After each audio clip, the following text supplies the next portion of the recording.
Bonjour, dans cette vidéo, je vais vous expliquer la notion du déficit budgétaire. La notion du déficit budgétaire intéresse particulièrement l'ensemble des acteurs économiques d'une nation donnée. Le déficit budgétaire est tout simplement un manquant, c'est-à-dire un manquant entre les recettes de l'État et les dépenses de l'État. Ça veut dire tout simplement que dans une période donnée, généralement une année, l'État a effectué plus de dépenses qu'elle en a reçu, ok? Donc, d'argent. Et on savait très bien d'où vient l'argent de l'État. Les recettes collectées par l'État, ça vient généralement dans des impôts. Tout impôt confondu, ok?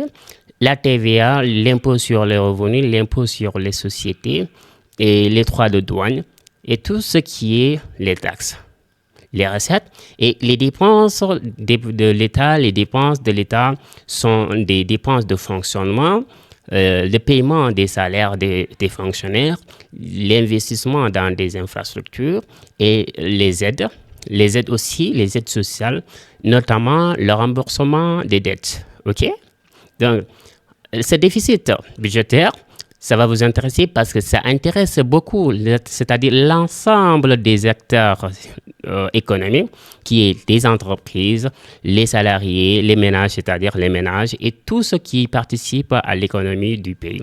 Cela veut dire tout simplement que cette notion de déficit, bien vrai que ça c'est appris, c'est les élèves qui apprennent ces notions, c'est-à-dire ils doivent essayer de vous faire comprendre cette notion. Pourquoi vous êtes en train de participer dans l'économie du pays. Et aussi, il faut comprendre les conséquences qui nous amènent à faire des déficits budgétaires. Ça veut dire tout simplement, comme j'ai expliqué, c'est des dépenses qui sont supérieures aux recettes, aux revenus de l'État d'une période donnée, généralement une année. OK? Donc, c'est ça le déficit budgétaire. Nous allons voir maintenant la provenance de ce déficit budgétaire. Qu'est-ce qui peut provoquer ce déficit budgétaire et des solutions précaires par l'État pour financer son déficit budgétaire. Provoquer un déficit budgétaire quand l'État n'a pas plus de recettes, et ceci pourra être provoqué par une crise économique, c'est-à-dire s'il y a une crise économique, que ce soit une crise mondiale ou d'un pays, ok, cela va faire ce qu'on appelle une récession de l'activité de l'économie, une récession d'activité économique. Et s'il y a une récession de l'activité économique, cela veut dire qu'aujourd'hui, cela veut dire que nous allons la production, les ressources créées par les acteurs économiques va forcément baisser. Et si ça baisse, cela veut dire que les impôts sur les sociétés vont baisser, mais aussi les impôts tirés sur les revenus. Ça veut dire que s'il y a une récession de l'économie, il y a des entreprises qui sont en train de fermer leurs portes. Et si ces entreprises ferment leurs portes, l'État ne va plus, à cette période, va plus collecter ce qu'on appelle l'impôt sur des sociétés, sur les bénéfices des sociétés, parce que les bénéfices sera, ce qu'on appelle, va baisser, cela sera minime par rapport aux années précédentes. Mais encore, les revenus sur les salaires, parce que si les entreprises ferment, il y a ce qu'on appelle une augmentation du taux de chômage. Il y a des salariés qui vont faire aller en chômage. Et ces chômeurs vont pas plus cotiser, c'est-à-dire va plus tirer de revenus sur les salaires de ces chômeurs. D'où entraîne la baisse des recettes de l'État.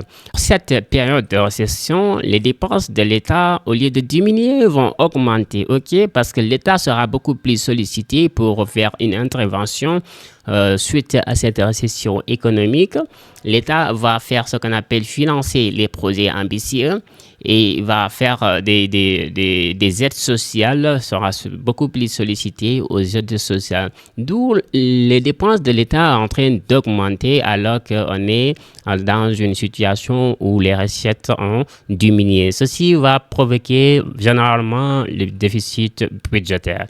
Maintenant, il est très important aussi de toucher un point très crucial.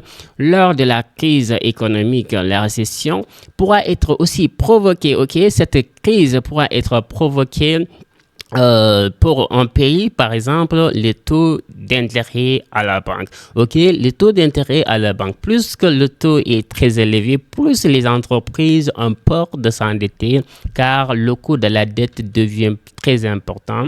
Ils ont peur du moins au remboursement. Chose où l'État fait baisser ses recettes lui-même, ok, donc il y a ce cas qui est possible. Je vais vous expliquer ce cas aussi, différent de la récession, de la baisse de l'activité, ok.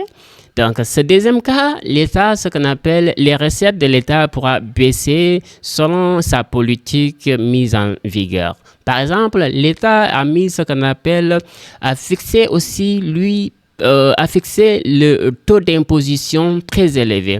Et on a dit, il y a un économiste américain, Arthur Laffer, qui expliquait que trop d'impôts tue l'impôt. Et je suis parfaitement d'accord de sa thèse. OK?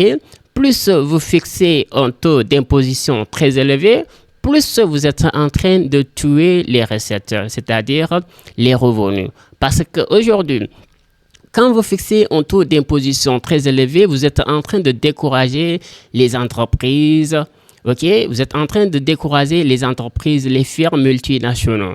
Les firmes multinationales vont tendance à fuir, c'est-à-dire les barrières douanières ou les barrières en termes de politique gouvernementaux n'est pas accessible. Vous découragez les firmes à venir s'installer dans votre pays, mais aussi vous les découragez aux firmes installées de fuir de votre pays. OK? Et vous n'encouragez pas aussi du tout les petites et moyennes entreprises à se formaliser. Vous les encouragez tout simplement à rester dans le secteur informel et ne pas payer des taxes. OK?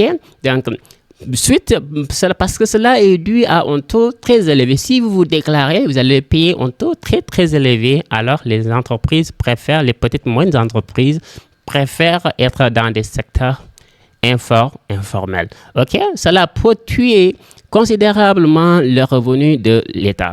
Cela est tout simplement a été défendu par l'économiste américain Arthur Laffer. Et je suis tout à fait d'accord.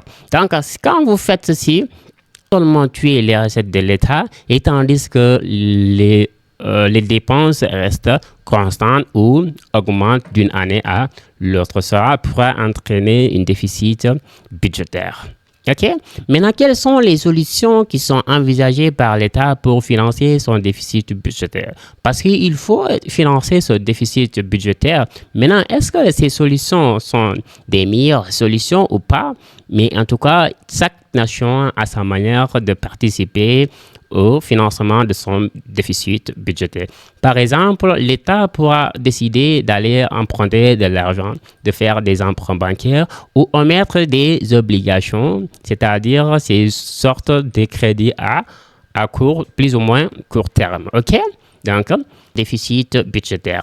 Mais aussi, ces financements sont ce qu'on appelle l'État en train de s'endetter du jour au jour parce que le coût de la dette va être très, très élevé et cette génération future va certainement payer la dette de la génération précédente.